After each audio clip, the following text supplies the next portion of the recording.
ప్రముఖ సామాజికవేత్త, ప్రముఖ రాజకీయ విశ్లేషకురాలు కృష్ణకుమారి గారు మనతో ఉన్నారు. మేడంతో మాట్లాడదాం. మేడం నమస్తే. మేడం నమస్తే. మేడం, అఘోరీకి సంబంధించినటువంటి ఎపిసోడ్ మీద మనం కొన్ని వీడియోలు చేయడం జరిగింది. అయితే అందులో భాగంగా మీరు విష్ణు వ్యక్తిత్వం ఏంటి, అసలు విష్ణు శ్రీవర్షిణిని ఎలా హింసించాడు, ఎందుకు ట్రాప్ చేయాలనుకున్నాడు అనే దాని మీద మీరు విశ్లేషణ అందించారు. అది చూసిన తర్వాత విష్ణు నాకు కాల్ చేయడం జరిగింది. కాల్ చేసి బెదిరిస్తూ ఉన్నాడు, అసభ్యకరమైనటువంటి పదజాలంతో దూషిస్తూ. అంటే వీడియో చేసింది నేనైతే నా కుటుంబ సభ్యులను దీంట్లోకి లాగేటువంటి ప్రయత్నం చేసి బండబూతులు తిట్టాడు. అసలు నిజంగా అంటే అతనితో కాల్ మాట్లాడిన తర్వాత అరే ఏంటి ఈ మనిషి వ్యక్తిత్వం ఇంత చండాలంగా ఉంది ఏంటి అనేటువంటి ఒక భావన అయితే వచ్చింది నాకు. అసలు ఏంటి మేడం, దీన్ని ఏం చేయాలి, మనం ఎలా చూడాలి? మరి ఇప్పుడు ఇంటర్వ్యూ చేసిన మిమ్మల్ని తిట్టాడు, మాట్లాడి నన్ను తిట్టలేదా? నన్నే ఎక్కువ తిట్టాలి. మిమ్మల్నే తిట్టాడు, అదే అడ్డుకునే ప్రయత్నం చేసినందుకు నాకు చివాట్లు పెట్టాడు. ఓకే, ఇప్పుడు గుమ్మడికాయల దొంగ ఎవరంటే భుజాలు దడుకునే తత్వం మనుషుల్లో ఉంటుంది. అతను అతీతంగా ఎందుకుంటాడు? పైగా ఇప్పుడు అతను కట్టుకున్న పేక మేడలు మొత్తం కూలిపోయినాయి. అతను ఏదైతే ఊహించుకున్నాడో ఒక ఊహల్లోకి వెళ్ళి తాను ఎంత సంపదను పోగేసుకుందాం అనుకున్నాడో, ఏం చెయ్యాలనుకున్నాడో ఆ ఆశలన్నిటి మీద నీళ్లు చల్లినట్లయింది. 9 సంవత్సరాల నుంచి ఆ కుటుంబంతో స్నేహ సంబంధాలు కొనసాగిస్తూ ఆ కుటుంబాన్ని ఎలా వాడుకోవాలి, ఆ కుటుంబంలో ఉన్న పరిస్థితుల్ని ఎట్లా తనకు అనుకూలంగా మార్చుకోవాలి, దాన్ని ఎట్లా సొమ్ము చేసుకోవాలి అని ఆలోచించి ఒక రకంగా ఒక గద్దలాగా ఆ ఇంటికి కాపలాగా వస్తున్నట్లుగా చెప్తూ సహాయం చేస్తున్నట్లుగా నటిస్తూ శ్రీవర్షిణి జీవితంతో ఎలా ఆడుకున్నాడు, ఒక స్వామీజీ దగ్గరికి ఎందుకు తీసుకెళ్లాడు వర్షిణిని అని కదా మనం మాట్లాడాము. ఇందులో తప్పే ఉంది? ఇందులో ఏది తప్పు లేదు అంటే గనక డైరెక్ట్ గా మన ఆఫీస్కి వచ్చి ఒకళ్ళ వెర్షన్ ఎందుకు మాట్లాడారు మీరు, నా వెర్షన్ ఎందుకు మాట్లాడలేదు అని చెప్పి కదా అతను మాట్లాడాలి. అప్పటికీ నేను వాదిస్తూ ఉన్నా, మీరేదైనా చెప్పాలనుకుంటే మీరు రండి ఆఫీస్కి, మీరు వస్తే మీ వర్షన్ తీసుకుంటాను, మేము చేసింది తప్పు అని మీకు అనిపిస్తే మీరు వాదించండి అని నేను చెప్తున్నా కొద్దీ అతను రెచ్చగొట్టేటువంటి వ్యాఖ్యలు చేయడం, అంటే నన్ను నా కుటుంబ సభ్యులను దూషించడమే కాకుండా తన తల్లిని తన తండ్రిని కూడా దూషించే ప్రయత్నం చేశాడు. మా అమ్మ మా నాన్న దగ్గర పడుకుంటే నేను పుట్టాను అంటూ మాట్లాడడం కూడా జరిగింది. అంటే ఏంటి అసలు? అంటే ఎవరైనా ఎలా పుడతారంట? అందరూ ల్యాబుల్లో పుడుతున్నారా? లేకపోతే ఎవరు సూర్యుడికి కర్ణుడు పుట్టినట్టు, ఇంద్రుడికి ఇంకొకళ్ళు పుట్టినట్టు ఏమన్నా అందరికీ దేవుళ్ళకి పిల్లలు పుడుతున్నారు అనుకుంటున్నాడా ఏంటి కొంపదీసి? ఎవరైనా అంతేగా, ఎవరు పుట్టినా అంతే. ఒకటండి, అతని మనస్తత్వం ఏంటో, అతనికి అంత ఆవేశం ఎందుకు వచ్చిందో, అతనికి ఎంత ఫ్రస్ట్రేషన్ ఎందుకు వచ్చిందో నాకైతే అర్థమైంది. మీకు అర్థం కాలేదేమో, ఎందుకంటే ఫోన్ మాట్లాడింది మీరు కాబట్టి మీరు బాగా బాధపడినట్టున్నారు. సరే, ఏది ఏమైనప్పటికీ నేను ఇట్లాంటి వాళ్ళకి నేను ఒకటే చెప్తా, ఒకటే మంత్రం ఇట్లాంటి వాళ్ళకి. ఏనుగులు వెళ్తుంటే కుక్కలు అరుస్తాయి, కుక్కలు వెళ్తుంటే ఏనుగులు అరవు పట్టించుకో అసలు అన్నట్టు చూస్తాయి. నేను కూడా అంతే చూస్తాను, మీరు కూడా అదే నేర్చుకోండి. మీరు జర్నలిస్ట్ గా ఉన్నారు కాబట్టి తప్పు చేసిన వాళ్ళకి బుద్ధి చెప్పాల్సిన బాధ్యత జర్నలిస్ట్ గా ఖచ్చితంగా చెప్దాము. నేనైతే ఒకటి అనుకుంటున్నాను ఏంటంటే, అతను చేసిన తప్పేంటో అతనికే డైరెక్ట్గా చెప్దాము. అంటే ఫోన్ చేసి బెదిరించినందుకు కాదు. అసలు శ్రీవర్షిణి జీవితంలో ఇతనుకున్న హక్కులేంటి, ఇతనుకున్న బాధ్యతలేంటి, అసలు ఎందుకు బాధ్యతగా ఫీల్ అయ్యాడు, ఆ ఇంటి మీద ఎందుకు పెత్తనం చేస్తున్నాడు అనేది నేను అతనితోనే డైరెక్ట్గా మాట్లాడతాను. ఒకసారి అతనికి ఫోన్ కలపండి, ఎందుకంటే నా దగ్గర అతని నంబర్ లేదు. మీరు కాల్ చేస్తున్న వ్యక్తి మరొక కాల్లో బిజీగా ఉన్నారు, మీరు వేచి ఉండండి లేదా తిరిగి మళ్ళీ. నమస్కారం అండి కృష్ణ గారు, చెప్పండి. హలో, నమస్కారం అండి కృష్ణ గారు, చెప్పండి. బ్రదర్, రాత్రి మీరు ఎట్లా మాట్లాడారు? మామూలుగానే మాట్లాడానండి. అవునా? నేను తాగిలేను, నాకు అలవాట్లేదండి. ఓకే, ఇప్పుడు తాగుడు అలవాట్లేదండి. రాత్రి మీరు దూషించలేదా? యాజ్ ఏ జర్నలిజం లో యాజ్ ఏ జర్నలిస్ట్ గా మీరు మాట్లాడేటప్పుడు ఒక క్వశ్చన్ కి నేను ఆన్సర్ చేస్తున్నా. నేను మీ ఇంటర్వ్యూకి రాలే, నేను కృష్ణకుమారి గారికి వాయిస్ పంపిస్తున్నా. మీరు నన్ను క్వశ్చన్ వేయడానికి ఎక్కడి నుంచి వచ్చింది మీకు చెప్పండి. మీరు క్వశ్చన్ అడిగారు, నేను చెప్తున్న వాయిస్ మీరు ఎందుకు కట్ చేస్తున్నారు? ఎవరు మీ వాయిస్ నేను ఎందుకు కట్ చేశాను? ఒక్క నిమిషం బ్రదర్, నేను చెప్పేది వినండి. నేను అవును మీరే ఎంత ఉంటేనో మీరు ఒక కృష్ణకుమారి గారిని తీసుకొచ్చి మీరు తెలిసి తెలియకుండా అలా వీడియో చేస్తే మాకు ఎంత బాధ ఇస్తేనో, అంతమంది ఫోన్ చేస్తే మీ నెంబర్ ఇస్తే నేను మీకు కాల్ చేసి నా బాధని చెప్పుకుంటుంటే మీరు ఒక్కసారి ఒక పెద్ద అరుపుతో ఎలా అడిగారు మీరు? అవును మీరు ఒక్క నిమిషం బ్రదర్, మీరు పద్ధతిగా మాట్లాడితే ఎవరు ఏమనరు మిమ్మల్ని. మీరు పద్ధతిగా మాట్లాడారా? నా దగ్గర మీరు మాట్లాడినటువంటి ఆడియో రికార్డు ఉంది. నా దగ్గర మీరు మాట్లాడినటువంటి ఆడియో రికార్డు ఉంది. మరి పెట్టండి. ఇప్పుడు శ్రీవర్షిని 4 సార్లు మీరు కొట్టారని చెప్పారు. అవునా, అమ్మాయి చెప్పింది నిజమేనా అని నేను అడిగాను. దాంట్లో తప్పేంటి?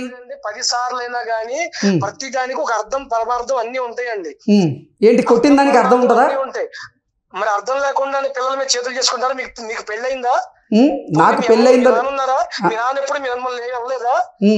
మీ నాన్న ఎప్పుడు మిమ్మల్ని ఒక మాట అర్ధరాత్రి 1 గంటకు పోనీ మీ చెల్లిని బయటికి పంపిస్తారా? ఎవరు? మా కుటుంబంలో ఎవరు అట్లా బాగులేండి. మేము పద్ధతిగా పెరిగాము. మేము పోతే ఏం చేస్తారు? పోరు అసలు పోరు బ్రదర్ నేను చెప్పేది బ్రదర్. ఇప్పుడు నువ్వు మళ్ళీ ఇదే వితండవాదమే మీకు నాకు గొడవ వచ్చింది. వితండవాదం చేస్తే ఇలాగే ఉంటది. యాజ్ ఏ జర్నలిస్ట్ అయితే వితండవాదం ఎవరు చేయరు. ఇప్పుడు కూడా మీరు జర్నలిజం ఎలా చేయాలి నువ్వు నాకు చెప్పాల్సిన అవసరం లేదు కానీ బ్రదర్. కాదండి, ఐటీఎం వాళ్ళు మాట్లాడారు, నేషనల్ మీడియా వాళ్ళు మాట్లాడుతున్నారు, జీ న్యూస్ వాళ్ళు కాల్ చేస్తున్నారు. ఎవరితో వాదన పడింది? మీతో ఎందుకు వాదన పడ్డా నేను? ఎవరు? అది మీ బుద్ధి, మీ వ్యక్తిత్వం అది. సరే, ఇదిగో కృష్ణకుమారి మేడం మాట్లాడతారు, మాట్లాడండి. ఇవ్వండి. హలో, నమస్కారం అమ్మగారు. నమస్కారం. మీకేమో నా పేరు విష్ణు అండి. నేను మంగళ గురించి మాట్లాడుతున్నాను. అవునండి. నేను చాలా హర్ట్ అయ్యానండి మీ వాయిస్ విని. నేను పూర్తిగా కంప్లీట్ చేస్తాను మేడం. 2 minutes లో కంప్లీట్ చేస్తాను. చెప్పండి. అమ్మ, నేను పుట్టింది మంగళగిరి అమ్మ. నాది స్వగ్రామం కూడా అదే. మాది యాక్చువల్ గా మేము గ్యాస్ బిజినెస్ చేస్తామమ్మా. నేను గో గ్యాస్, హెచ్పి గ్యాస్ లాంటి వాటి డీలర్స్ గా చేశానమ్మా. నాది ఒకప్పుడు నెల సంపాదన వచ్చి మినిమం 1 లక్ష నుంచి 2 లక్షల మధ్యలో ఉండేదమ్మా. నేను ఎక్కడ ఎవరి దగ్గర అడుక్కు తినలేదమ్మా. ఆ తర్వాత నేను బిజినెస్ పెద్ద చేస్తూ కర్నూలు బాట్లింగ్ ప్లాంట్ ఒకటి 1 కోటి రూపాయలు పెట్టి ఖరీదు చేశాను నేను. 1 కోటి రూపాయలతో ఖరీదు చేసిన తర్వాత కరోనా వచ్చింది. ఈ కరోనాలో శాలరీస్ నెలకు వచ్చినప్పుడు 20 లక్షలు, మెయింటెనెన్స్ కానీ ఖర్చులు కానీ 20 లక్షలు కట్టలేక 6 నెలలు మెయింటైన్ చేసిన తర్వాత దివాళా అయిపోయానమ్మ నేను. నా పేరు విష్ణు అమ్మ. నా పేరు మీద కంపెనీ ఉంది, Vishnu petroleum products private limited. ఆ తర్వాత నేను చచ్చిపోదాం అనుకున్నానమ్మా. ఆ చచ్చిపోదాం అనుకునే తరుణంలో ఇంట్లో కూడా బియ్యానికి కూడా కరువైపోయినాయి. నేను ఎవరిని మోసం చేయలేదమ్మా ఇప్పటి వరకు. అప్పులున్నానేమో గానీ ఎక్కడ కూడా దొంగతనాలకి దోచుకోవడానికి ఎవరి కొంపలకి నేను పోలే.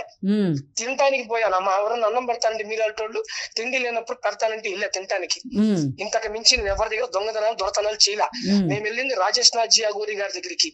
ఈ అమ్మాయిని నేను నాతో పాటు ఎందుకు తీసుకెళ్లాను అంటే, నేను ఎక్కడ చచ్చిపోతానని చెప్పి నా వెంటపడి వచ్చింది ఆ పిల్ల. నా వెంటపడి వచ్చింది. చదువుకుంటుంది ఆ టైంలో, ఇంటర్మీడియట్ చదువుతుంది. నేను ఎక్కడ చచ్చిపోతానో చెప్పబెట్టకుండా పోతాడు ఎక్కడికి పడితే అక్కడికి, జేబులో డబ్బులు కూడా ఉండట్లేదు అని చెప్పి వెంటపడి వెనకాల తిరిగింది 1 వారం రోజులు. ఆ టైంలో మేము రాజేష్ నాథ్ అఘోరి గారిని కలిసినప్పుడు ఆయన దగ్గరికి వెళ్ళిన తర్వాత మాకు కొద్దిగా నెమ్మది వచ్చింది. మేము ప్రశాంతంగా ఉన్నాం. ఆయన తణుకులో ఉంటారు. ఇప్పటికీ ఆయనే నా గురువు. ఎవరెన్ని మాటలన్నా మీరు ఏలూరు ఆ ఊరు ఈ ఊరు అన్న సన్యాసి కన్నా మీ ఇష్టం, మీరు అనుకోండి. మాకు భగవంతుడు లెక్కే మమ్మల్ని కాపాడాడు. ఈ పిల్లని కూడా, ఈ పిల్ల వాళ్ళ నాన్నకు కూడా పెరాలసిస్ వచ్చినప్పుడు ఆయనే వైద్యం చేశాడు.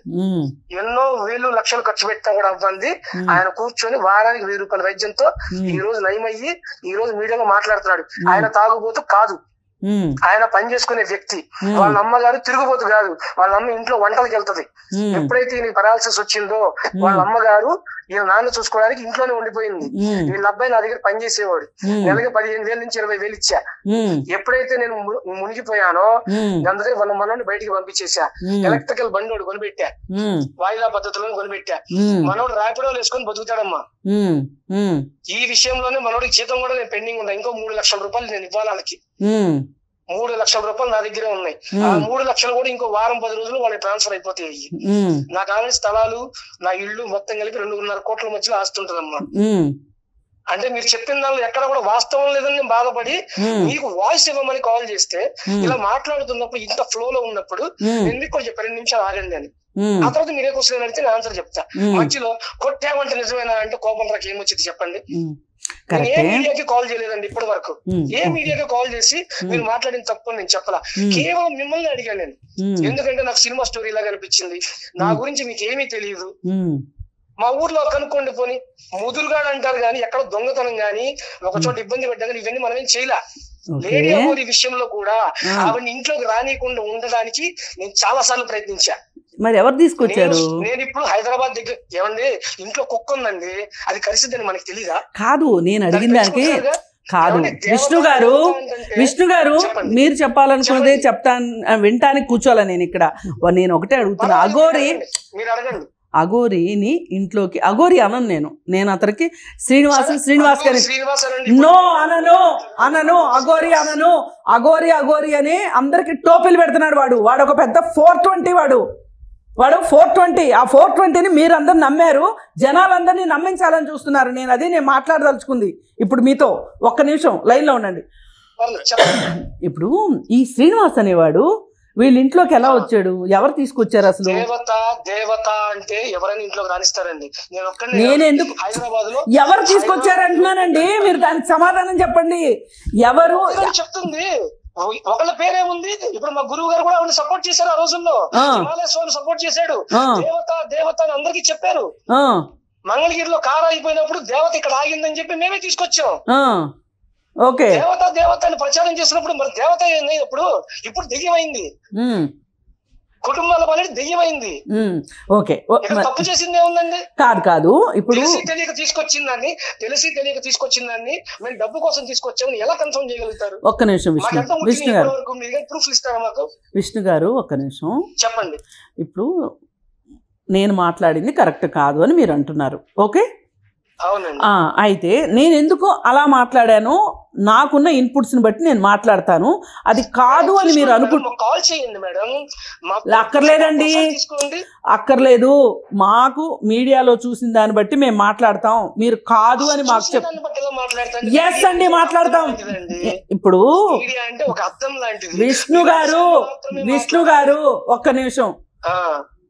ఫస్ట్ ఆఫ్ ఆల్ చెప్పండి, మీకు ఈ వర్షిని ఫ్యామిలీతో మీకున్న సంబంధం ఏంటి? మీకు ఎప్పటి నుంచి తెలుసు? వాళ్ళ నాన్నగారు నా స్నేహితుడు, నా చిన్న పిల్లడు, ఆయన పెద్దోడు. ఆయన వచ్చి మా షాప్ దగ్గర కూర్చొని సరదాగా మీ ఇద్దరు కలిసి రోజు గంటన్న సరదాగా మా షాప్ దగ్గర కూర్చునే వాళ్ళం. ఓకే, ఆ తర్వాత ఆయన మంగళగిరి నుంచి లెఫ్ట్ అయిపోయి గుంటూరు వెళ్ళిపోయాడు. ఆయన ఉద్యోగరీత్యా. ఓకే, ఏం ఉద్యోగం చేసేవాడు ఆయన? తర్వాత కారం మిల్లులో పనిచేసేవాడు అండి ఆయన. ఓకే, ఆయన ఒక మేనేజర్ లెవెల్ ఆ రోజుల్లోనే, 2000 టైంలోనే ఆయనకి 10,000 రూపాయలు ఉద్యోగం అప్పట్లో. డిగ్రీ కంప్లీట్ అయిపోయిన ఆయన ఇంగ్లీష్ రాస్తాడు, తెలుగు రాస్తాడు, అన్ని చక్కగా మాట్లాడగలుగుతాడు. ఈ రోగం వచ్చిన దగ్గర నుంచి తాగుబోతులాగా కనిపిస్తున్నాడు మనకి. ఒక మాట అండి, మీకు వీక్లీ వన్స్ తాగుతాడు, కామన్ అది. కాదండి, ఇప్పుడు తాగట్లేదు. అలా కాదు, ఒక్క నిమిషం. ఇప్పుడు మీకు అతను మీకు ఫ్రెండ్, అలా మీ స్నేహితుడు అన్న ఫ్రెండ్ అన్న ఒకటేగా. ఇప్పుడు మీకు అలా పరిచయం, అంతే కదా? అలా పరిచయం అయిన తర్వాత గుంటూరులో ఉద్యోగం పోయి మంగళగిరి వచ్చాడు. మళ్ళీ వెనక్కి వచ్చాడు. ఏ పని దొరక్క వెనక్కి వచ్చాడు. మంగళగిరిలో ఏ పని దొరక్క నాకు కనిపించడానికి కూడా మొహం చెల్లుబాటు కాని పరిస్థితులు నేను వాళ్ళ ఇంటికి వెళ్ళా. బయట నుంచి మాట్లాడా, ఒకసారి మాట్లాడితే ఏమైంది మంగళగిరి ఎందుకు వచ్చావు మళ్ళీ అంటే, వారం రోజుల తర్వాత ఈ హర్షాన్ ఉన్నాడు కదా, వీడు చిన్నపిల్లడే, సైకిల్ దొక్కుంటూ వాడు చెల్లిని తీసుకుని మరి నా దగ్గరికి వచ్చాడు. ఆవిడ బొడ్డ పిల్ల మా అయితే 10-12 ఉంటాయి ఏళ్ళు దానికి. వచ్చి సరదాగా అక్కడ కూర్చున్న తర్వాత ఇంట్లో గడవట్లేదన్న పరిస్థితి ఇది అన్నాడు. ఆ టైంలో నేనేమి మనీ ఏం సహాయం చేయలే. నేను మీకేమైనా సరుకులు కావాలంటే తీసుకెళ్ళండి, చిల్లర కొట్లా అన్నా. వాళ్ళ నాన్న ఫోన్ చేసి నాకు ₹1 కూడా వద్దు, మా పిల్లలు ఎవరో ఒకళ్ళు పనిలో పెట్టుకొని రోజు ఎంతో కొంత డబ్బులు ఇవ్వు, మీరు తినడానికి గడవాలి, నాకు ఉద్యోగం వచ్చేదాకా నా సహాయం చేయన్నాడు. 2 పిల్లల్ని చదువులు మానిపించాడు. ఆ టైంలో ఒక ఫ్రెండ్ మీద ఉన్న ఒక అభిమానంతో మాత్రమే వాళ్ళ అమ్మాయిని అప్పుడు నా షాప్ లో ఉంది, వాళ్ళ అబ్బాయిని తీసుకెళ్లి పనిలో పెట్టలా. ఫస్ట్ లో మీ నాన్నతో పాటు వేరే పని చూపిస్తానని చెప్పి చెక్క పని చూపిస్తాను, చెక్క పనిలోకి పంపించా. వాళ్ళ అమ్మగారు తర్వాత నిదానంగా ఆవిడ కూడా పని చూసుకుంది, ఫ్యామిలీ సెట్ అయ్యారు. ఆ తర్వాత ఈ పిల్ల నా దగ్గరే ఉంది కదా అని చెప్పి నేను చదివిస్తానులేండి, ఇలా వద్దు మనకని చెప్పి అంటే మీ ఇంట్లో పెట్టేసుకున్నారా అమ్మాయిని? లేదండి, వాళ్ళ ఇంట్లోనే ఉంటుంది, కానీ తెల్లారితే నా దగ్గరే ఉంటది, షాప్ లోనే ఉంటుంది నా దగ్గర. ఏ షాప్ మీ షాపు? అప్పట్లో గ్యాస్ బల్ రిపేర్ చేసే షాప్ అండి మాది. మీ షాప్ లో కూర్చునేది? మా షాప్ లోనే ఉండేది. మా పనులన్నీ ఆవిడే చూసుకునేది. మా బ్యాంక్ వ్యవహారాలు గాని. ఎంత 12 ఏళ్ల పిల్ల? 12 ఏళ్ల పిల్ల. పనికేం పెట్టుకోలేదు మనం, సరదాగా వచ్చి అక్కడ కూర్చునేది అంతే. వచ్చి సరదాగా కూర్చునేది. ఇలా కూర్చునే క్రమంలో మా నాన్న అన్నాడు, ఆ పిల్లలు చదువు మానిపెట్టడం కరెక్ట్ కాదు అని. తర్వాత డిస్టెన్స్ ఎడ్యుకేషన్ లో జాయిన్ చేసాం. 10th అయిపోయింది, అయిపోయింది. బీటెక్ వచ్చేటప్పటికి మా నాన్న చనిపోయాడు అప్పట్లోనే. ఈ అమ్మాయి ఇంటర్ చదివే టైంలో మా నాన్న చనిపోయాడు. ఆ తర్వాత నాకు కూడా కొద్దిగా కరోనా కష్టాలు ఇవన్నీ స్టార్ట్ అయినాయి కదా. ఈ అమ్మాయిని బీటెక్ లో జాయిన్ చేయడానికి చాలా ప్రాబ్లం అయింది. కానీ అదేదో కష్టాలు పడి జాయిన్ చేసాం. సేమ్ మా ఇంట్లో పిల్లలాగే మంచిగా చూసుకుని పెంచుకొని తీసుకొచ్చాను తప్ప ఎక్కడ కూడా డబ్బుల కోసం ఈ పిల్లని తీసుకెళ్లి రాజేష్ నాజీ దగ్గర, లీడియా గురి దగ్గర మేము ఎక్కడ కూర్చోబెట్లా. ఈ పిల్లంతా ఈ పిల్ల ఇన్ఫ్లుయెన్స్ అయిందా, ఏదైనా పసర మందులు పెట్టిందా, ఈ విషయం నాకు తెలియదు. అసలు 4 months నుంచి నేను ఊళ్ళో లేను. నేను హైదరాబాద్ దగ్గరలో ఉంటున్నా. సో నాకు ఈ ఫ్యామిలీతో కూడా సంబంధాలు కట్ అయిపోయింది. ఎందుకంటే చెప్పాక నా పరిస్థితి బాగాలేదని. మరి నాకు బతకడానికి సమస్యగా ఉంది, మళ్ళీ ఎందుకులే మీరు మీ పని చూసుకుంటున్నారు కదా, నేను బయటకు వెళ్తాను కొన్నాళ్ళు, మీకు ఏమైనా అవసరం అయితే కాల్ చేయండి అని నేను బయటకు వచ్చేసా. ఆ టైంలో పెరాలసిస్ వచ్చిన టైంలో వీళ్ళ నాన్నకి ఇల్లు అద్దెకిలా. బ్రెయిన్ స్ట్రోక్ అంటే మీకు తెలియదు, సామాన్లు ఇసురు కొట్టడం, కేకలు పెట్టడం ఇవన్నీ చేస్తున్నాడు. అప్పుడు ఇల్లు ఎవరు అద్దెకి పోతే మా సొంత ఇల్లు గోడౌన్గా వాడేవాళ్ళం అప్పట్లో. ఆ కింద మొత్తం అంతా ఖాళీ చేసి గోడౌన్ మొత్తం పైకి పెట్టి వాళ్ళకి కింద ఇవ్వడం జరిగింది. మీరు ఇక్కడే ఉండండి, వేరే వాళ్ళు ఇల్లు అతికిచ్చినా మీ ఆయన గొడవ చేస్తున్నాడు, కొన్నాళ్ళు ఇక్కడే ఉన్న తర్వాత మామూలు అయ్యాడు. కానీ వాళ్ళు ఇల్లు ఖాళీ చేయాలి, అక్కడే ఉన్నారు. ఇప్పటి వరకు జరిగిన కథ అంతా ఇదేనమ్మా. ఎక్కడ ఎవరి డబ్బుల కోసమో ఏదో ఇచ్చితో కోట్లు వచ్చిస్తానో. అమ్మ 2.5 సంవత్సరాలు ఇప్పుడు నాకు డివోర్స్ అమ్మైంది. డివోర్స్ అయి నాకు 5 ఏళ్ళు అయింది. పెళ్లి మీద నాకు ఇంట్రెస్ట్ కూడా పోయింది. చచ్చిపోదాం అనిపించింది కదా. గురువు గారి దగ్గరికి వెళ్ళి 2.5 సంవత్సరాలు అయింది ఇప్పటికి. మా గురువు గారు ఒకటే చెప్పారు, పరస్త్రీని చూడటం తప్పు, చేసుకుంటే పెళ్లి చేసుకోండి అని ఫస్ట్ వర్డ్ ఇదే. మీరందరూ కొద్ది వయసులో ఉన్నారు, ఈ పనులు చెయ్యొద్దు అని ఫస్ట్ వర్డ్స్ ఆయన అయ్యే. ఈ రోజుకి మేము అదే పాటిస్తాం. ఆయన దగ్గర ఉన్నా లేకపోయినా అబద్ధాలు ఆడకండి, ఏ డబ్బు కోసం ఏ చట్ట పనులు చేయకండి, ఇదే చెప్పారు ఆయన. ఇప్పటికి మేము అదే పాటిస్తున్నాం. మీకు పిల్లలు ఉన్నారా? లేడీ అగోరి దగ్గర నేను 2 నెలలు ఆవిడని కంటికి కాసుకొని కూర్చున్నా, ఏ గొడవలు చేయకుండా. ఆ టైంలో అది కూడా మా గురువు గారి ఆదేశం ప్రకారం. దాన్ని బయటికి రాని, మాకు దాన్ని ఎక్కడ బ్లాక్ చెయ్యి, దాని సంగతి హిమాలయన్స్ మాట్లాడుతా అన్నారు. ఇలా రోడ్డు మీద పడి పోలీసులు కొడుతుంది, చండాలం చేస్తుంది, కొద్దిగా జాగ్రత్త అన్నా అంటే ఆ టైంలో 2 నెలలు కాపలా కాశా. ఆ 2 నెలలు తినడానికి దొరికింది కానీ ఈఎంఐ కట్టడానికి దొరకలే నాకు. ఆ టైంలో ఆవిడే ఇచ్చింది ఆ డబ్బులు. నేను అన్ని మీడియాలోనే చెప్పా. 13,000 రూపాయలు ప్రతి నెల ఈఎంఐ ఆవిడే కట్టింది, 26,000. మరి ఆమె దగ్గర ఉన్నా కదా నేను రోజు పొద్దున్నలే అసలు ఎప్పుడు అక్కడే అడవిలోనే. అదేం తింటానంటే తెచ్చి పెడతాం, బీర్లు తెచ్చి పెట్టడం, అవన్నీ ఫోటోలు తీయడం, ఆయనకి పెట్టడం, గురువు గారు ఇంకా ఎన్నాళ్ళు అని. ఆ గురువు గారికి అంత ఇంట్రెస్ట్ ఏంటి? ఏమండి, సంఘానికి విద్రోహ చర్యలు చేస్తుందని చెప్పి ఆయనకు అనుమానం.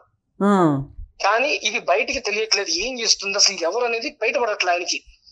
కానీ ఏదో తేడా ఉంది మనిషి అంటాడు ఆయన.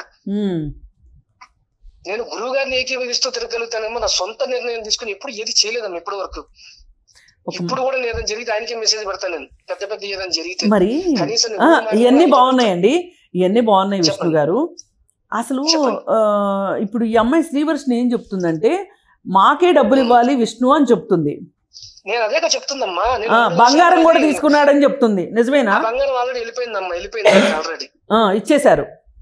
వెళ్ళిపోయిందమ్మా. లాస్ట్ టైం మా అమ్మాయికి ఇంకా తెలియదు పాపం, మొత్తం వెళ్ళిపోయింది వాళ్ళ అమ్మగారికి. వాళ్ళ అమ్మకి బంగారం ఇచ్చేసి ఉంటే చెవిదిద్దులు ఒకటి ఉండొచ్చు, అది పెద్ద దానిలో ఉంది. అది నెక్స్ట్ వీక్ అవి కూడా వచ్చేస్తాయి. అంటే మీరు బ్యాంక్ లో లోన్ పెట్టారా?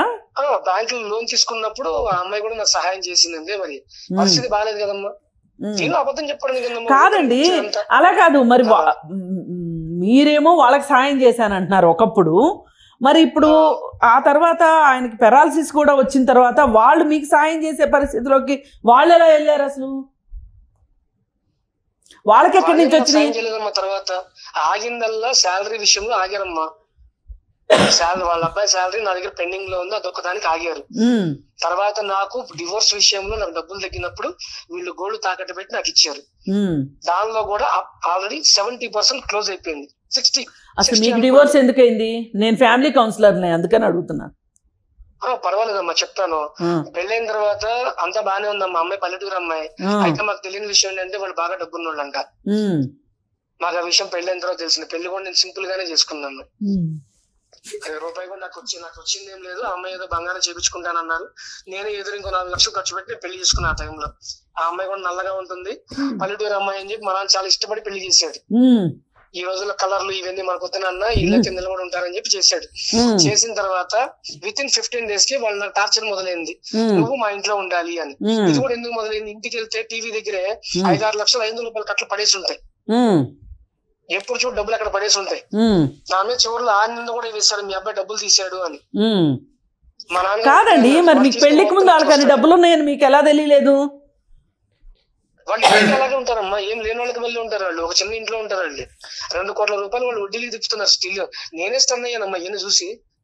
నాకే తెలియదు. ఈ అమ్మాయి కూడా ఎప్పటికో చెప్పింది నాకు. నెల రోజుల తర్వాత బయటపడ్డాయి అన్ని. ఆస్తి 7.5 కోట్లకు లెక్క వచ్చింది మాకు. కాదండి, మీకెందుకు ఇచ్చారు అమ్మాయిని మరి ఆ 7.5 కోట్ల ఉన్నోళ్ళు? ఆ విషయం నాకేం తెలుసుద్దమ్మా. వాళ్ళు అడిగింది అయితే ఒకటే, నువ్వు వచ్చి ఇల్లరికం ఉంటేనే నేను నీతో ఉండగలుగుతాను, లేదంటే నువ్వు బయటికి. అంటే మీరు పెళ్లికి ముందు ఒప్పుకున్నారా ఇల్లరికం ఉంటానని? లేదండి, ఏం లేదమ్మా. ఏదైనా ఉంటే కదా ముందే చెప్తా కదమ్మా నేను. మరి ఎందుకు మీరు ఒప్పుకోందే పెళ్లి ఎలా అయింది? అదే గొడవ పెట్టేసుకున్నారు అట్లాగా. అప్పటికి 3 నెలలు 6 నెలలు ఈ గొడవ జరుగుతానే ఉంది. 6 నెలల తర్వాత అమ్మాయి ప్రెగ్నెంట్, అదే 3 నెలలకి ప్రెగ్నెంట్ అయిపోయింది. 6 నెలల తర్వాత వాళ్ళ ఇంటికి తీసుకెళ్లిపోయారు. ఇంకా పంపలా మా దగ్గరికి. ఇప్పుడు బాబు పుట్టిన తర్వాత మా నాన్న వెళ్ళి బతిమలాడి, అయ్యా ఆ అబ్బాయిని నిదానంగా మీరు మాట్లాడుకోండి, అబ్బాయి వస్తారంటే తీసుకోండి. ఆ అబ్బాయి ఆదాయం నెలకి 1,00,000 పైన ఉంది. ఇప్పుడు మీ ఇంటికి వస్తే ఏం చేస్తాడు మీరు ఆలోచించండి. ఆ అబ్బాయికి సొంత కాదు. ఇది ఏ సంవత్సరంలో? 2015-14 అంతే. మరి అంటే ఫాల్స్ కమిట్మెంట్ మీ ఫాదర్ ఇచ్చాడా మీ తరఫున? ఎల్లరకం వస్తాడని కమిట్మెంట్ ఏమి ఇవ్వలేదండి. ఇస్తానని చెప్పలేదు ఆయన. మరి వాళ్ళు ఎలా అనుకుంటారండి? పెళ్లికి ముందు అన్ని మాట్లాడుకుంటారు. బాబు పుట్టిన తర్వాత పెళ్లికి ముందు కూడా ఏం మాటలు చెప్పారమ్మా. పెళ్లి అయిపోయిన తర్వాత పిల్లాడు పుట్టిన తర్వాత గొడవలు తగ్గకపోతే మా నాన్న వాళ్ళ ఇంటికి వెళ్ళి మీ అమ్మాయిని పంపించండి, ఒకవేళ పిల్లోడు మీకు కావాలి అనుకుంటే సర్ది చెప్పుకోండి, గొడవలు మేము చూడలేకపోతున్నాము, వాళ్ళిద్దరిని కలిసి ఉండేలాగా చెయ్యండి అని బతిలాడాడు వెళ్ళి. ఫాల్స్ కమిట్మెంట్, ఫాల్స్ కన్ఫర్మేషన్స్ ఎక్కడా లేవు. వాళ్ళు ఎలా అనుకున్నారు అంటున్నా. వాళ్ళు అనుకుంటే వాళ్ళు థింక్ చేశారు అలాగా, వాడే వచ్చి ఉంటాడు ఇక్కడ మన దగ్గర డబ్బు చూసి అని. నేను మా అమ్మని మా నాన్నని వదిలిపెట్టి రాను, నేను ఒక్కడనే కొడుకుని, ఇంకో కొడుకు. సరే, ఏదైనా మీ జీవితంలో కూడా ఇంత విషాదం ఉందన్నమాట. అందుకే మీరు. విషాదం ఏం కాదండి, అసలు పట్టించుకొని నేను ప్రశాంతంగా ఉంటానండి. పోయిన రోజు గురించి పట్టించుకోను. ఈ రోజు నేను సంతోషంగా ఉన్నాను అంతే. మరి కాదండి, మీ దగ్గర శ్రీవర్షి పెంచి నేను పెద్ద చేసి దాన్ని పెళ్లి చేస్తే చూడాలని ఆశపడ్డ వాళ్ళు మొట్టమొదటి నేను. మొట్టమొదటి మా నాన్న కూడా ఒక అమ్మాయిని పెంచాడు ఇలాగే. ఆ అమ్మాయి పేరు నందిని. ఆ అమ్మాయిని కూడా పెంచాడు. ఆ అమ్మాయి పెళ్లి కూడా అయిపోయింది. పెళ్లి చేసుకుంది కూడా ఒక ప్రముఖ వ్యక్తిని పెళ్లి చేసుకుంది. చాలా పెద్దోళ్ళు వాళ్ళు. ఇప్పటికీ ఫోన్ చేసి మాట్లాడుతుంది. జరిగిన తర్వాత తిడుతుంది నన్ను, ఏంట్రా ఇలా తయారైంది, వదిలేయండి ఇంకా అని. ఏంటి అసలు అలా తయారైంది? మరి అంత బాగున్నోళ్ళు, మీరు పెంచిన అమ్మాయి అంత పెద్ద పరిస్థితిలో ఉంటే, మీకు కరోనా టైంలో మీరు అన్ని ఇబ్బందులు పడుతుంటే వాళ్ళు ఎందుకు మీకు సాయం చేయలేదు? నేను అడగలేదండి ఎవరిని. ఇప్పటికీ వాళ్ళకి ఎవరికి తెలియదు నా గురించి ఏమి. సరే అండి, అసలు విషయానికి వద్దాం. ఫైనల్ గా చాలా మందికి తెలియదు ఆ విషయాలన్నీ.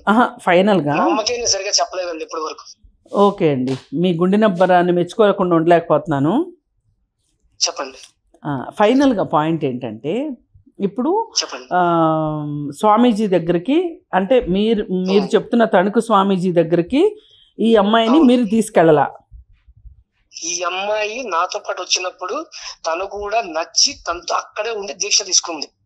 నేను కూడా కాదని చెప్పలా. ఏం దీక్ష అండి అది? చెప్పలా.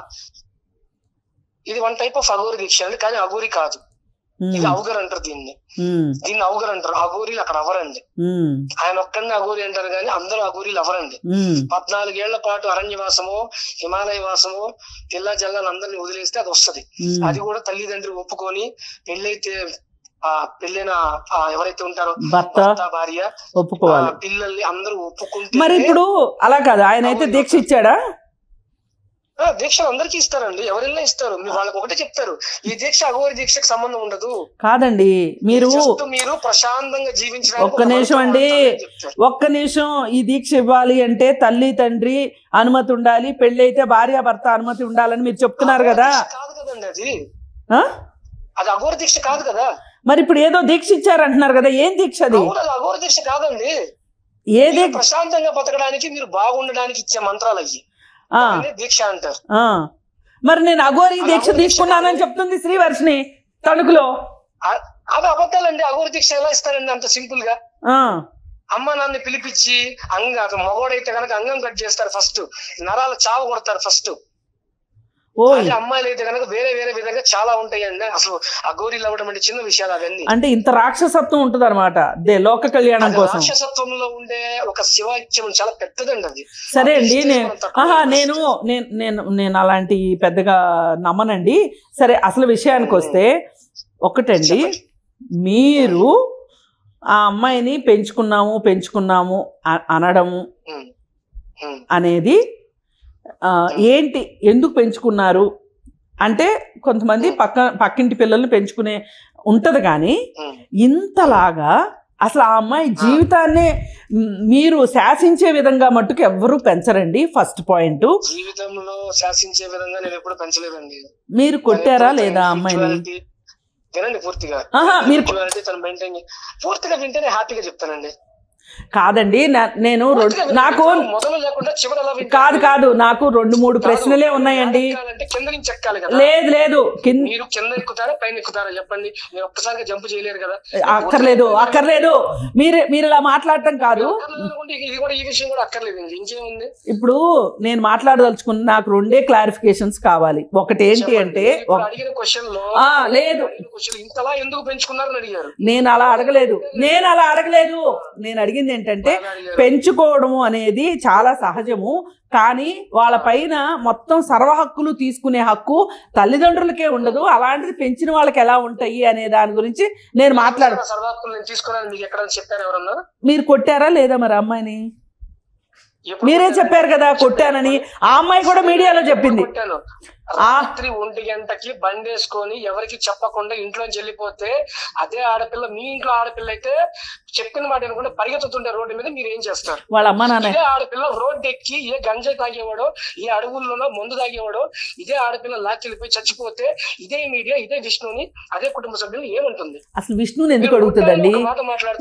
అసలు కాదు, మీరు ఒకటండి, మీరు లేనిపోని బాధ్యతలు మీద వేసుకొని మీరు చాలా ఇబ్బందుల్లో పడుతున్నారు. ఒకటి. రెండోది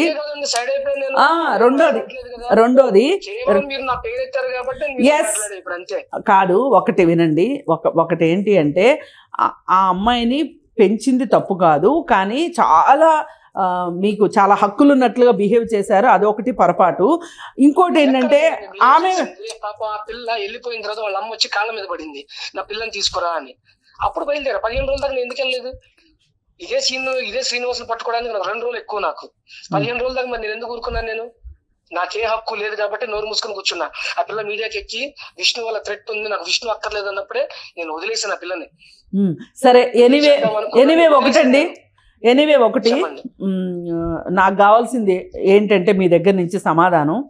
ఇప్పుడు మీ గురించి ఎవరైనా మీకు నచ్చని విధంగా మాట్లాడితే దాన్ని ప్రశ్నించి కాదండి, ఫ్రాడ్ మాట్లాడితే తప్పుగా అంటే వాళ్ళకి తెలియకుండా, నా గురించి ఏం తెలియకుండా ఏదో మాట్లాడేస్తే నేను మాట్లాడింది అదంతా మాట్లాడింది నేను. ఈ క్షణం వరకు కూడా నేను దాని మీద స్టాండ్ అయ్యే ఉన్నాను. అయితే నేను అనేది ఏంటంటే, వినండి, మీకు ఎవరైనా మాట్లాడింది నచ్చకపోతే దాని మీద మీకు విభేదం ఉంటే గనక మీరు మాట్లాడే హక్కు, తెలుసుకునే హక్కు, ఎందుకు ఇలా మాట్లాడారు అని అడిగే హక్కు మీకుంది, కాదని నేను అనట్లా. కానీ మీరు అసలు డైరెక్ట్గా మా ఛానల్కి వచ్చి మాట్లాడొచ్చు, లేదు అనుకుంటే డే టైంలో ఫోన్ చేసి మాట్లాడొచ్చు. అర్ధరాత్రి ఒకే ఒక నెంబర్ అండి, అర్ధరాత్రి కాదండి నేను చేసింది 9:30 ప్రాంతంలో చేశా. 9:05 నుంచి మొదలు పెడితే మీ వాళ్ళు ఒకరికొకరు కాంటాక్ట్ చేసుకొని నాకు రాత్రి పూట మాట్లాడారండి వాళ్ళు. నేను తప్పనండి, నాకు అన్ని తెలుసు కాబట్టి ఆఫీస్ టైమ్స్ కానీ అర్ధరాత్రులుగా నేను ఎవరిని డిస్టర్బ్ చేయను. మరి బూతులు మాట్లాడారా? మీరు అసభ్యంగా మాట్లాడారా లేదా? అసభ్యంగా మాట్లాడింది ఆ యాంకర్ చేసిన తప్పు వల్లే వచ్చింది అది. ఒకసారి నేను మాట్లాడుతున్నప్పుడు పూర్తిగా కంప్లీట్ చేయకుండా ఆయనంతా ఆయన ఏదో క్వశ్చన్ అడిగితే నాకు ఏం అర్థమవుతుందండి? అసలే మాకు చదువులు లేవని మీరు చెప్తున్నారు. మాకు చదువులు లేవని తెలిసి కూడా ఒక్క క్వశ్చన్ తర్వాత ఒక్క క్వశ్చన్ మీరు నిదానంగా అడిగితే చెప్తాం కానీ మీరు అలా ఒక్కసారిగా ఎలా అడిగాడు తెలుసా? మీకు ఎంత పవర్ఫుల్ గా అడిగాడు తెలుసా? దానిలో మీకు మీరు అమ్మాయిని కొట్టారా లేదా? ఏంటండి ఇది? మీరు బూతులు తిట్టారా లేదా అని అడుగుతున్నా. ఆయన బూతులు తిట్టకుండా నేను తిట్టానా? ఒకసారి ఒక్క నిమిషం రికార్డింగ్ వినిపిస్తాను బ్రదర్. రికార్డింగ్ వినిపినా ఇప్పుడు మీకు? ఇప్పుడు నేను ఇప్పుడు రికార్డింగ్ వినిపినా? నా దగ్గర కూడా ఉంది. స్టార్ట్ చేయకుండా సరే ఒక్క నిమిషం. ఇందాక మీ గురువు గారి గురించి ఓకే బ్రదర్ నేను చెప్పేది వినండి. ఇందాక మీరు మీ గురువు గారి గురించి చెప్పారు. పరస్త్రీని వక్రబుద్ధితో చూడకూడదు అని చెప్పి మా గురువు గారు చెప్పారని చెప్పి మీరు చెప్పారు. మరి పరస్త్రీని నిందించకూడదని మీ గురువు గారు మీకు చెప్పలేదా? లేదా మీ తల్లిదండ్రులు మీకు చెప్పలేదా? ఆ పరస్త్రీని నిందించకూడదు అనేది మీ మాటల మీద ఆధారపడి ఉంటది. నేను తిడితే నన్ను తిట్టకుండా పరస్త్రీని ఎలా తిడతాను బ్రదర్? మీడియా పేరు పెట్టుకొని మీరు జర్నలిస్ట్ అని చెప్తున్నారు కానీ జర్నలిస్ట్ ఉండాల్సిన ఏ ఎథిక్స్ అని మీరు ఫాలో అయ్యారు? రాత్రి ఏ ఎథిక్స్ ఉన్నాయి మాకు చెప్పండి. నువ్వు కొట్టావు అని చెప్పిన తర్వాత బ్రదర్ ఆవిడ ఇట్లా ఆరోపణలు చేస్తుంది, ఆ కొట్టిన దాంట్లో నిజం ఉందా అంటే అది ఎథిక్స్ కాదా? అంటే నీకు అనుకూలంగా మాట్లాడితే అది ఎథిక్సా? నేను అనుకూలంగా మాట్లాడమని మీకు చెప్పాను. మీరు ఎక్కడ నాకు అనుకూలంగా చెప్తున్నారు? మీరేమన్నా ఛానల్ కి ఫోన్ చేసి ఇప్పుడు రాత్రి మీరు బూతులు తిట్టారా లేదా? ఇప్పుడు రాత్రి బూతులు తిట్టారా లేదా? సంబోధించారా లేదా? ఏం సంబోధించారు మీరు? అదే ఊరేం సంబంధించి ఏంది ర్యాష్ గా మాట్లాడతాం ఏంద్రా అన్నారా లేదా మీరు? హలో ఎందుకు ర్యాష్ గా మాట్లాడుతున్నావు అన్నాను. ఒక్క నిమిషం. నువ్వు ర్యాష్ గా మాట్లాడుతుంటే మేము అరే కూడా అనకూడదు, మీరు మాత్రం మా అమ్మని మా కుటుంబ సభ్యుల్ని దూషించవచ్చు, అంతేనా?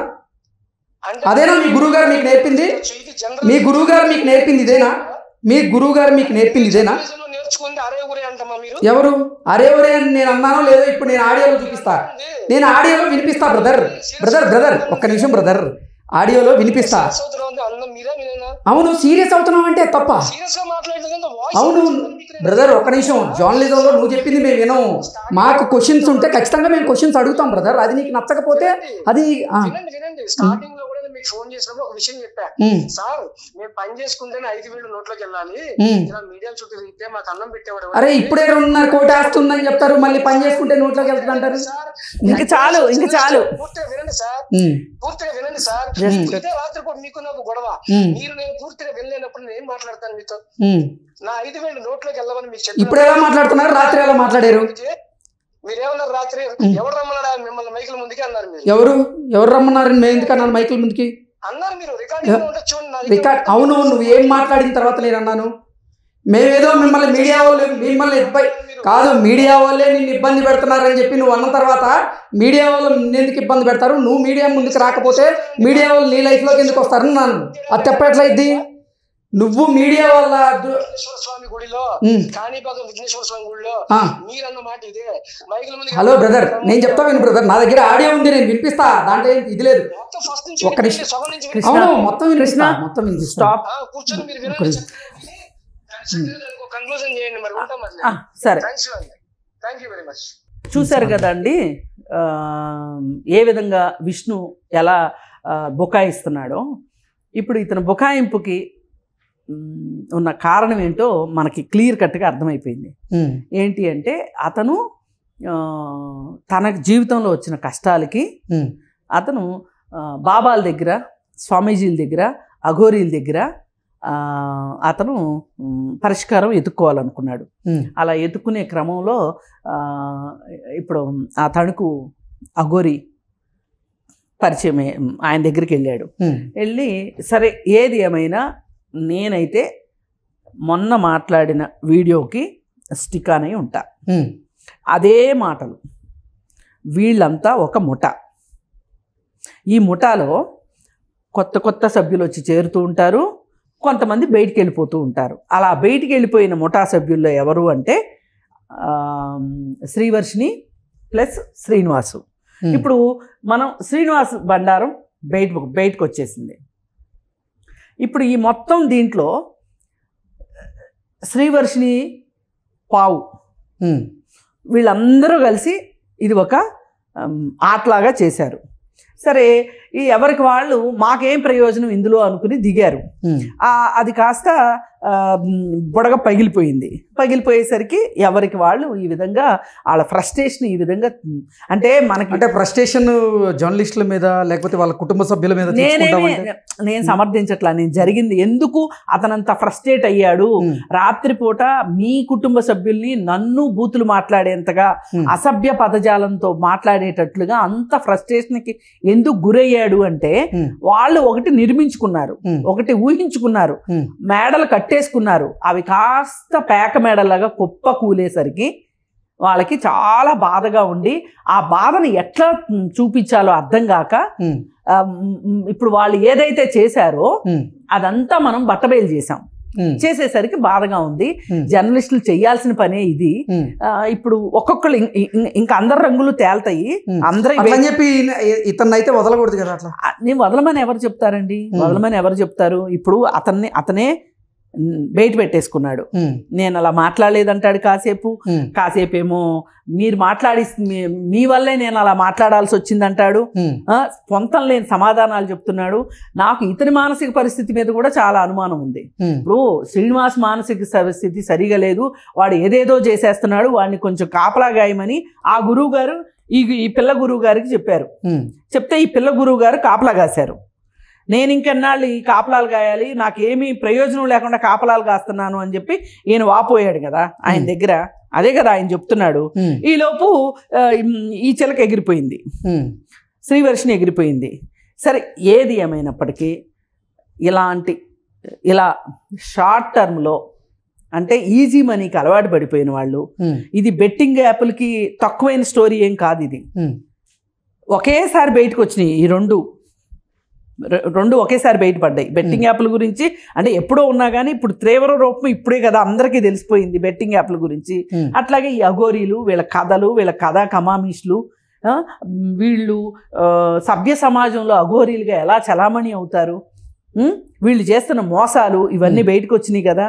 ఇప్పుడు ఆమె సినిమా ఆవిడెవరో కేసు పెట్టింది, శ్రీనివాస్కి డబ్బులు వేసిన ఆవిడ కేసు పెట్టింది కదా. మరి ఇంకా బయటికి రాని వాళ్ళు ఎంతమంది ఉన్నారు? ఇప్పుడు ఇలాంటివి ఎలా ఉంటాయంటే, ఈ రైస్ పుల్లింగ్ విన్నారా మీరు ఇంతకుముందు? ఆ రైస్ పుల్లింగ్ దాంట్లో పెద్ద పెద్ద పోలీసులు ఉన్నారు. వాళ్ళు ఎవరో బయటకు వచ్చి చెప్పుకోరు, ఎందుకంటే అవి కొట్టేసిన డబ్బులు. ఇప్పుడు నేను 30 లక్షలు ఇచ్చాను రైస్ పుల్లింగ్ వాడికి అని ఓ పోలీస్ ఆఫీసర్ చెప్పాడు అనుకోండి, నీకు 30 లక్షలు ఎక్కడి నుంచి వచ్చినాయి అని అడుగుతారు కదా. అయినా నువ్వు ఒక పోలీస్ ఆఫీసర్ అయ్యి ఉండి నువ్వు ఇట్లాంటి వాటిని నమ్మటం ఏంటి అని బట్టలోడు తీస్తారు కదా. అందుకని భయం వేసి చెప్పుకోరు. అట్లా మనం చెప్పాలనుకునేది ఏంటి అంటే, ఈ మొత్తం చూసిన తర్వాత సమాజానికి డబ్బులు ఊరికే రావు. లలితా జ్యువెలర్స్ కిరణ్ కుమార్ చెప్పింది 100కి 500% కరెక్ట్. డబ్బులు ఊరికే ఎవరికి రావు. అలాగే ఏవో వస్తాయి అని చెప్పి పెట్టుబడులు పెడితే కూడా ఉన్నాయి పోతాయి మీకు. ఇది ప్రజలు గుర్తుపెట్టుకోవాలి. ఇలాంటి మోసాలు, ఇట్లాంటి బాబాలు, ఇప్పటిదాకా బాబాలు స్వామీజీల గురించి విన్నాం కదా, అది పాత పడిపోయిందని అఘోరి అనే ఒక కొత్త మాటతో వచ్చారు. ఇది ఒక కొత్త నాటకం అన్నమాట. ఎప్పటికప్పుడు సమాజానికి అర్థమైపోయింది అన్నప్పుడు కొత్త నాటకాలకి తెరదీయడం ఇలాంటి ముఠాలకు అలవాటు. అందులో భాగంగానే చూద్దాం దీన్ని. ఈ విష్ణు అనే అతను అసభ్యకరమైన పదజాలాన్ని వాడి దూషించాడు కాబట్టి దీనికి సంబంధించి అసలు మనం ఏదైనా ఇంకొక స్టెప్ వెయ్యాలి అంటే వెయ్యొచ్చు. లేదు అనుకుంటే ఇందాక నేను చెప్పినట్టు ఏనుగులు వెళ్తుంటే కుక్కలు మురుగుతాయి. నేనైతే అంతవరకే తీసుకుంటా. కానీ మన అసలు లక్ష్యం ఏంటి అంటే ఇలాంటి వాళ్ళని ఎక్స్పోజ్ చేయడమే మన లక్ష్యం. నా ఉద్దేశం అయితే అది. ఏది ఏమైనా అతని నగ్న స్వరూపాన్ని బయట పెట్టుకున్నాడు విష్ణుది. ఇప్పుడు ఇతని బాధ అంతా శ్రీవర్షిని వెళ్ళిపోయింది. ఇప్పుడు వీళ్ళందరూ కలిసి నమ్ముకున్న శ్రీనివాస్ అనేవాడు వాడు పెద్ద బట్టాబాస్గాడు అని తేలిపోయింది. ఇప్పుడు పరిస్థితి అది. వీళ్ళకి అసలు ఇప్పుడు ఏం చేయాలో అర్థం కావట్లా. వీళ్ళ పరిస్థితి అది. మనము ఇట్లాంటి వాళ్ళకి మనం ఏం చెప్తామండి? ఇంతకంటే చెప్పడానికి ఏం లేదు. నాకైతే పాపం వాళ్ళకి ఆశాభంగం కలిగినందుకు నాకు కూడా బాధగానే ఉంది. వాళ్ళ బాధలో నేను కూడా కాస్త సహానుభూతిని ఇద్దామని అతనికి ఫోన్ చేసింది. అసలు అతని మనస్తత్వం ఏంటి, అతను ఇలా మాట్లాడడం వెనకమాల అతని బాధ ఏంటి, అతని ఉద్దేశం ఏంటి, అతని వ్యక్తిత్వం ఏంటి తెలుసుకోవాలనే మాట్లాడాను. అంతా అర్థమైపోయింది. అతను ఏదో చెయ్యాలి అనుకొని ఇంకేదో చేసి ఏమీ చేయలేక ఇవాళ చాలా నిరాశతోటి ఆ ఫ్రస్ట్రేషన్ తోటి ఈ మాటలన్నీ మాట్లాడుతున్నాడు తప్పితే వేరేగా చూడక్కర్లేదు. ఇట్లాంటి వాళ్ళు చాలామంది సుబ్బారావులు ఉంటారు, వాళ్ళ కర్మ. Okay okay madam, thank you.